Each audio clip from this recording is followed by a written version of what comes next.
Hello, I'm going to rank my top 10 favourite Major Parkinson songs. If you've clicked on this video, you probably already know who Major Parkinson are. If not, Norwegian band, they do like art rock, alt rock, progressive rock, and everything in between. And some things outside of that as well. But they are my favourite band currently. I absolutely adore this band. They've got 5 albums. All of them are ranging from very good to masterpiece, in my opinion. And it's a shame that I have to narrow this list down to 10. There are a few that almost made it as well, and we'll get into them. But these are my top 10 favourite songs. And if there's one that's not on this list that you feel sad about, it's probably going to be in my top 20. So, yeah, let's crack on.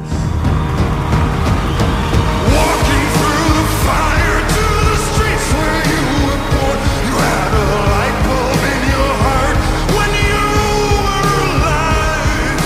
Now the shining light has started shimmering again. There's a light switch in my mind you left behind. Number 10, Behind the Next Door. Really the first track of my favourite Major Parkinson album, which is Valessa Chapter 1. This one is actually very straightforward for a Major Parkinson song. It's in 4/4 timing, so far as I'm aware, for the whole track. And it's piano-led, got your guitars, got your drums, it's got all your basic stuff, and it is very simplistic for a Major Parkinson song. Why is it so good? It's pretty bloody powerful. And the latter half of the song, once you come into the part of the audience in the background, almost as if it's like a live track, from then on, it's stunning. It's a great piece of music. And it's almost like an introductory piece for the rest of the album. It doesn't really fit the rest of the album in terms of stylistic. It feels like a separate entity to everything that follows. But it works in that it feels like... it's like when you open a book. It's like that moment. It's the moment of opening the book before you actually get sucked into the story. And yeah, I really like it. It sets the scene for things to come, and things get even better. But it's a cracking start to a beautiful album. She played piano, stiff to the bone, blue in the eyes under a vial of leather. She took off her hat, and now she's gone for good. Look at me, I'm all you got.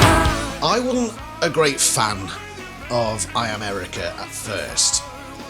In fact, the first Major Parkinson album, it took me a little while to get into it, because it all just sort of blended into one weird, clown-esque carnival noise. But I started to unravel it. And this one took a bit longer than most of the rest. But once I actually did get into it, my God, it's got one of the best choruses that I believe Major Parkinson have done. It's John Ivor using his strange voice, like that's nowhere near, but you know what I'm saying? He does, what would you call it? It's almost like an off falsetto. But it's almost like the voice you'd give a hand puppet or a ventriloquist dummy. It's very unusual when you first hear it. I think that might be why I originally struggled, but once you get your head around that, yeah, the chorus on this track is brilliant. Almost as good as the end of the song. The way it climaxes, I don't know if it changes key, I don't think it does, but it changes the melody and adds some rather cryptic lyrics, but that's normal for Major Parkinson. But it's a straightforward song in terms of structure. I can't tell you what the song's about, apart from the fact that it's about a girl called Erica who dances a lot. Apart from that, I don't know quite what John Ivor's getting at. But it's not nonsensical to the point of complete absurdity. It's nonsensical to the point where I think there is a hidden meaning, and it's very much down to interpretation, which I do like. If you know anything about me, you know I like the opportunity to interpret in my own way. And lines like, the girl with the rusty tambourine. I'm thinking, what's a rusty tambourine got to do with it? But it's not completely taking it out of reasonableness. It's almost like, why is that a thing? I like it. I really do. It's also the first on this list which shows the weird way that they structure chord progressions. Do do do do do do do do do do do do do. It's manic, absolutely manic. But tell you what, you do grow to love it. I saw you slipping away just like a cigarette. I held you under the pipeline as I drove your life away. In October, it was over, and I remember everything. I wanna tell you that you've been inside my dream if I can be yours. So hold on together. Number 8 is similar to Behind the Next Door in that it's an unusually simplistic song for Major Parkinson. Take the Prescription. This is their latest track, and at first I didn't know what to make of it, but then with each listen I grew to love it more and more, until the point where I finally thought, actually yeah, this is a mega beast of a song. The power they managed to fit into it, especially coming to the end of the song, is incredible. And I think Periwinkle / Claudia Cox's segment in the middle of the song is great, because the way it structures it, it's John Ivor has the first verse and first chorus, then Claudia Cox comes in, does the second verse and dominates the second chorus, and then obviously John Ivor takes it from there towards the end, but then you get the crescendo with the guitar solo, and it's an incredible guitar solo as well. Very well played. But the best thing about this is it's just catchy as all hell. You can't help but sing along, and there's really nothing bad you can say about it. It's a standalone piece, so it doesn't fit into the greater context of something like on Valessa or Black Box. I think it adds a bit more impact as well, considering John Ivor's just gone through heart issues. He collapsed on stage. I think he technically died because his heart stopped, but then he resuscitated and he's back on the mend. But this is the first track they've released since that, and the lyrics, especially Claudia Cox's in the second verse, seem to relate to that. And though that doesn't in itself make a song better or worse, I think they've translated it into the power of the track, and so it really bursts out at you, and it's just so full of emotion, there's so much feeling to it, and I love it a bit. Let's move on.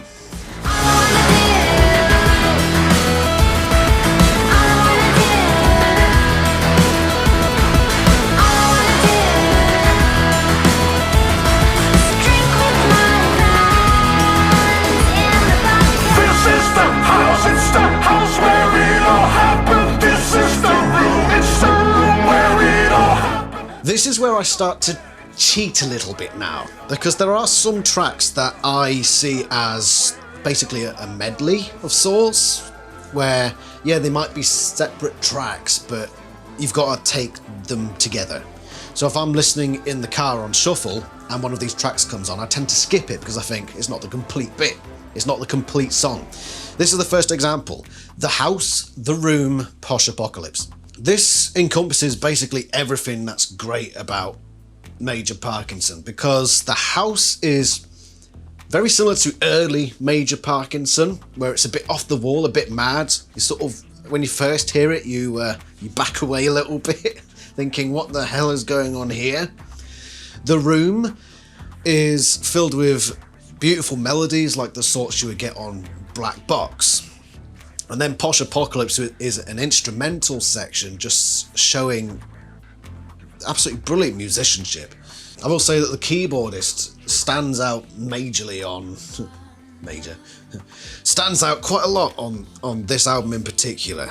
And Posh Apocalypse is who's screaming outside? Posh Apocalypse is a brilliant keyboard-led section which brings the three-parter to a close. Out of the three sections, I'd probably say that The Room is the best one. It's very progressive in that there is no real song structure to it. The House has a definite chorus. Posh Apocalypse is just an instrumental conclusion bit. but the room is just a series of musical events, as it were. It carries the theme of the album brilliantly. Lynn Frocodile? If I'm pronouncing that wrong, I do apologise, but Lynn, I'm pretty sure I'm pronouncing that bit right, has some stunning moments in the room, really nice and catchy bits. The keyboard solo in the house is wacky and wild. People do complain about Claudia Cox's auto-tuned voice throughout this album, and I get why, but at the same time it fits so very perfectly, because they're talking about, she sings a lot about video games. Even in her own projects, I believe she sings a lot about video games. And it's the same on this album, especially in The House, because it's largely about video games. There's lots of references to it. And so the fact that she's got an auto-tuned voice, and clearly so, it's not done, it's not put there to simply make her sound more in tune. It's done for a specific effect, and I think it works in the context of the rest of the songs. There's not much else to say about it, apart from it's 3 tracks in a row that are simply superb. Let's move on. Saturday night in heaven with our stars, shades will be light in your eyes. Keep on breathing. Keep on breathing. Keep on breathing. Keep on breathing. Number 6, it's another from Vallessa, get used to it. It is my favourite album of theirs. Saturday Night. It's as close to pop as they've ever come. It's very, very 80s, very, very poppy. Claudia Cox is chef's kiss on the chorus, and John Ivor turns the verses into some weird dystopian nightmare, but also maintaining the catchiness and the joyfulness. It's so ambiguous, except for the choruses. The choruses are big, huge and happy, but the verses just sort of ground it in this. It stops it from becoming just a pop song. It says to you, actually no, you're not going to go all frickin' poppy up there. You're down here talking about embryos and stuff. Embryos. But I think John Ivor has one of his best vocal performances here, and on the album in general. Go back to Black Box, where, I mean, it's a brilliant album, but for most of it he is just talking. And he's a very, very low register. In Vallessa, he adds that upper range, and he adds it so brilliantly. He's not like a classical singer. He's not some brilliant singer. He's not always going to be in tune. But tell you what, he's got charisma to the hill. He's got charisma up to there. And he shows it here. If it weren't for John Ivor, this song would not be anywhere near as effective as it is. I get it, Claudia Cox does brilliantly at her part, but if it weren't for John Ivor grounding this song and turning it into this ambiguous, schizophrenic craziness, then it simply wouldn't work. It's the fact that it doesn't work that makes it work. It's weird. My God, is it good. I got your lipstick on my white sleeve. How they talking to me? I'm dancing on the carousel. Baby's pumping gasoline, waiting for his cookie queen. Yeah, I'm on the carousel. Waiting in the summer light, starting at the left suddenly. Number 5, Sanity Fair. This one should be higher, because everything up to about 3.5 minutes is gold. Incredible. The reason it's not higher is because the end of the song I don't really like. You have the chorus, verse, chorus, bridge, chorus, and then they change key. And at that point I don't like that. I always skip that last bit. And so for that reason I can't rank it higher. But up until that point, I believe it's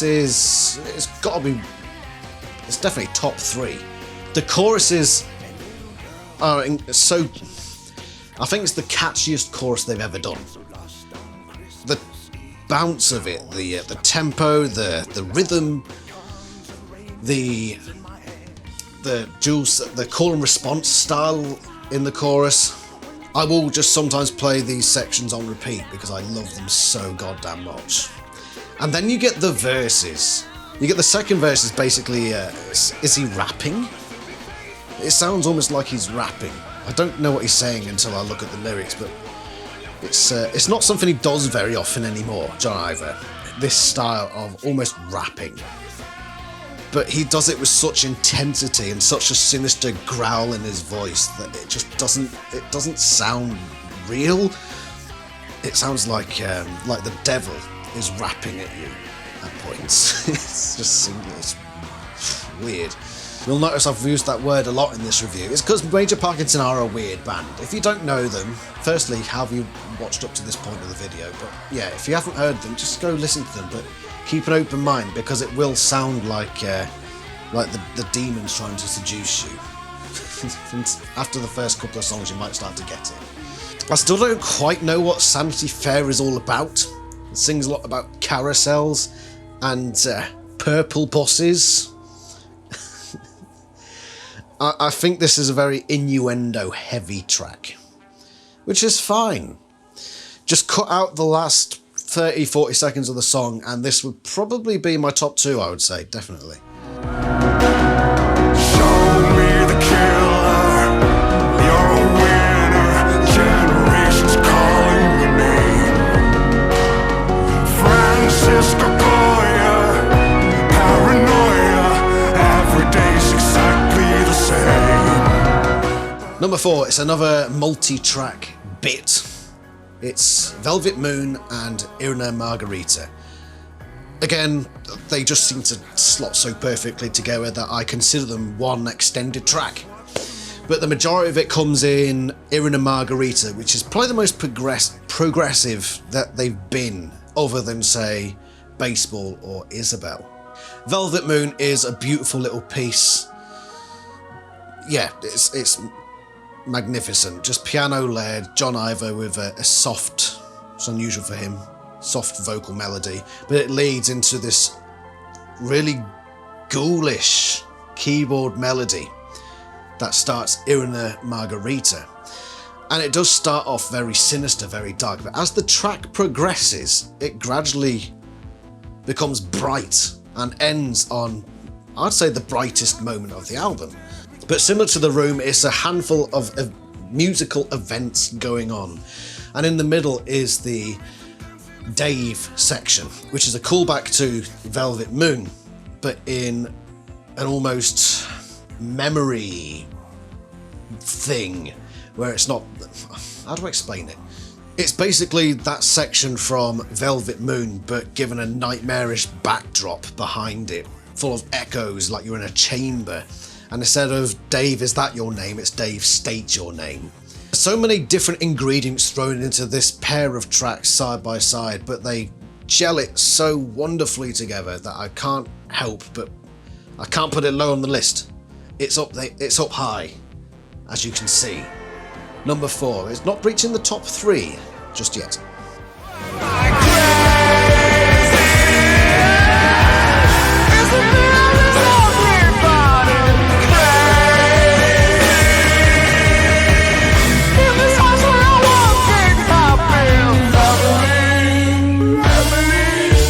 One of the problems I think Major Parkinson has is ending an album. The first album, I don't really like the last 2 tracks very much, which are Awkward as a Drunk and Greatest Love. Second album, I'm not a very big fan of Advil and The Transient. Fourth album, Black Box, I think the song itself, Black Box, is probably the weakest of the main tracks on that album. And then Valessa, as much as it is a fantastic album, it ends with the song Heroes, which is actually, again, probably one of the weakest tracks on the album. So yeah, Major Parkinson, for me, have always struggled to end an album. With one exception, and that is Twilight Cinema. You'll notice that there aren't any other Twilight Cinema songs on this album, on this list, sorry. That's not to say that I dislike the album. I actually really enjoy the album, as I do with Black Box, another album that you don't see any examples on here. Twilight Cinema is the one time I think that they've nailed the end of an album. This song takes all the best moments of the previous 7 tracks and jams them into one. You got the initial tick-tocking, which is just so perfectly placed. You got the strings that then come in, and the melody, the Twilight Cinema melody, it's one of those things that you'd see crowds, and they do this, crowds calling back to the stage at a live show. So menacing and sinister, yet at the same time so bouncy and joyful, and my god, it's a fun thrill ride. And to top it all off, it has, I'd say, the best keyboard solo I've heard in a long time. It's almost Mark Kelly-esque from the early days of Marillion. That keyboard solo is just an incredible way to end what was an incredible album on such a high note. I hope that with future releases, Major Parkinson are able to end albums as well as they did in this particular case. Now Bobby has a son, he's just a year or 2, and his life's a mess, but hey, that isn't new. Tell me now, let me understand why the wedding's off in May. And there's a time, live alone, live a life, do a crime, do a scheme, 'cause I'm telling you it's more to life than playing the Boston cream. Number 2, Bobby Sleeping in a Box, one of the more obscure Major Parkinson songs. And I don't know why. Major Parkinson are a very theatrical band. And when I say that, I mean, you can imagine some of their songs being part of a play or a musical somewhere. And I think Bobby Sleeping in a Box is one of the best examples of that. There are many examples, but this one with the interplay between John Ivor and a female singer, I don't quite remember who it was. The interplay between them is so fun and so dramatic and so over the top that I can just see it happening on stage. And it always reminds me of the part in the song Fix the Dishes, and you hear in the background just this random plate smashing. It's very subtle in the background, but you can just tell that they've had an absolute blast making this song, and they filled it with all those little details like the plate smashing. And it just adds that little element of theatrical, over the top, crazy.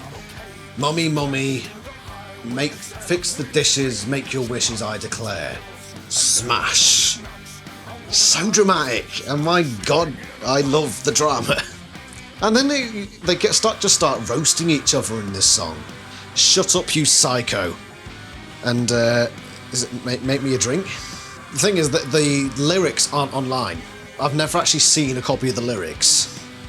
Please, if somebody knows the lyrics, because there are some bits that I can't see. I really desperately want to know what the lyrics are to Bobby Sleeping in a Box, because they're so fun. The chorus is a banger. There's this weird tango-like tune. Is it tango? I think that's a tango sort of rhythm going on. But it just adds to that drama. And if you're not getting the point across, basically this song it's the most dramatic song I've ever heard.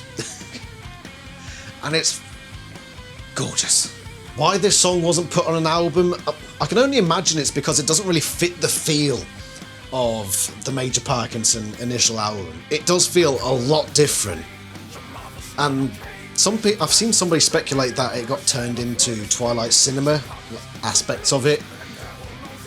But I want this out. I want this song firstly played live and recorded being played live. Although can Claudia Cox pull off those lyrics? Mummy, mummy, I'm so hungry, I can't take this anymore. I can't see Claudia Cox singing that. Get Lynn on stage to do that bit. And so we reach the pinnacle of Mount Parkinson. The peak, as it were. I'm just going to cover 4 pieces that didn't make the list, that were very close.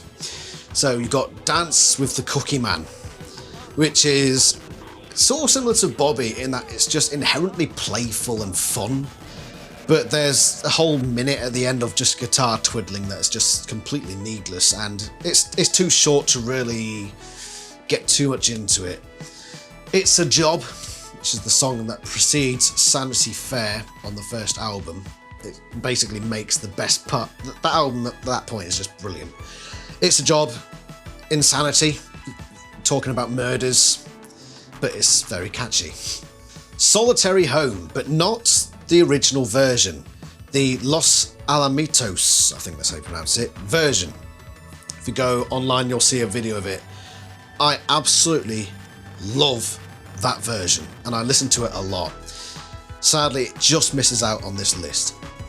And then the last one to just miss out, some of you may have been wondering, well, where's all the Black Box songs? It's their best album. You know, it's not my favourite album. I do really appreciate it, but not one of the songs makes it to my top 10. I'm sorry. But this one nearly did, and it's the combination of Before the Helmets and Isabel. Probably their most progressive song to date. I know I said Irina Margaret was close, but this one adds length to that, and darkness, and a typewriter section. And it was very close. But it's one of those songs that I have to be in the mood for, so half the time it gets skipped. So for that reason, it just doesn't quite make the list. And what is numero uno, the best Major Parkinson song, in my opinion? This is what we do with boys like you. We put a rag in your mouth and we trap you in a locker. With American soil, I would choke you at the side of the road. If you think you are somebody special, you better think twice. Put the flag in your hand and pretend that everything is alright.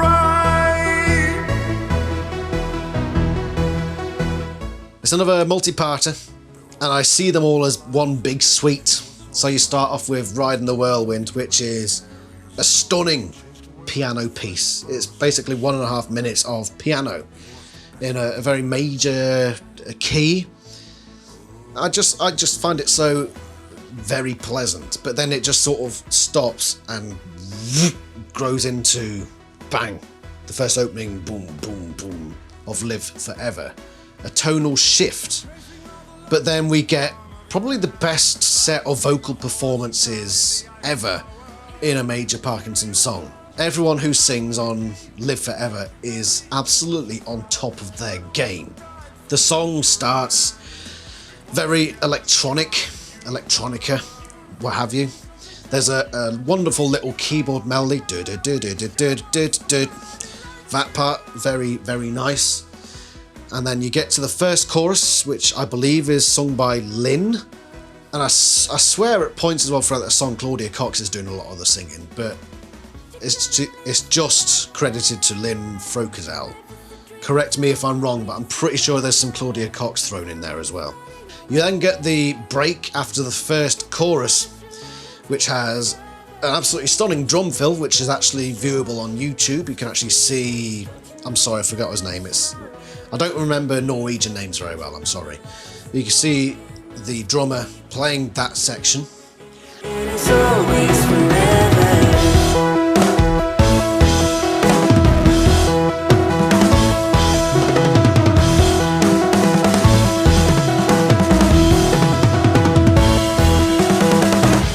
And then it comes back in with the guitar driving in, and it becomes a rock song. So it starts off as an electronic song, and then you have the break and it's bang, straight back into being a rock song.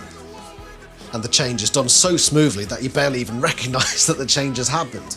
Everything about this track is just soaring, up on high. Ooh. Like you can just picture a concert hall and then a starry night sky. And it's beautiful. It's just everything about it is done, mwah, chef kiss, perfection. And then things get quieter, and you got the boom, boom, boom, boom pounding in the background again. Some majestic vocals come in, and then you lead into a climax. And we combine the electronica of the start with the rock of the midsection, and it builds and builds and builds, and then it just suddenly comes away. as if the person watching this happening is stepping out of this concert hall or whatever it is, rock hall, and they descend an elevator and then emerge into Sadlands, which is essentially a juxtaposition. It's the opposite of Live Forever. A song about, funnily enough, your name going on forever and feeling as if you yourself are able to live forever. Simple, nice message. It has, the basic opposite message. I recall the lines, but I don't know the meaning. He's forgotten. This thing that just a few minutes ago, this message is going to go on forever. We are going to go on forever. And then we go down a level in whatever building this is and come across John Ivor singing about how he's forgotten it all. I recall the record store that they burned to the ground and the city on the day of the crash and all those beautiful homes. I'm in the wreck of your heart with a windshield full of frost and broken something. Now I'm listening to the radio more than a feeling. But I can't feel a thing, so carry me home. It's basically the opposite message of Live Forever. And even though there's a break in the music, you got the whole sound of this guy descending an elevator to come into that room, I consider it as the most bizarre, opposing end piece to what was building from this crescendo. I've never seen such a triumphant, big, beautiful song run on for about 8 minutes if you count Ride in the Whirlwind, just for then, just a minute later, that's all come crashing down to nothing. As if it's all been nonsense. But my God, does it work. I absolutely love this trio of tracks. It is, in my opinion, peak Major Parkinson. And though it doesn't carry the madness, the wackiness of the early Major Parkinson, they have matured in a way. Which, you know, I still think they've got the capability of doing that madness, but they have a maturity, especially in this trio of songs. And I'm just so happy that they went in that direction. I know a lot of people complain about Valessa because it's too much of a change in direction, but don't change Major Parkinson. Keep changing. Don't change, keep changing. Except for, I'm so looking forward to Valessa Chapter 2. And I don't know whether they, because it's Chapter 2, I can only imagine the style is similar, which I'll be very happy with. But I don't know. I'm hoping for updates. Thank you very much, Major Parkinson, for being majorly wonderful. Thank you all for watching up to this point if you have. And I shall see you again next time. I know this isn't my usual sort of thing I do, but I wanted to do it. Thank you very much for watching, and ta-ra.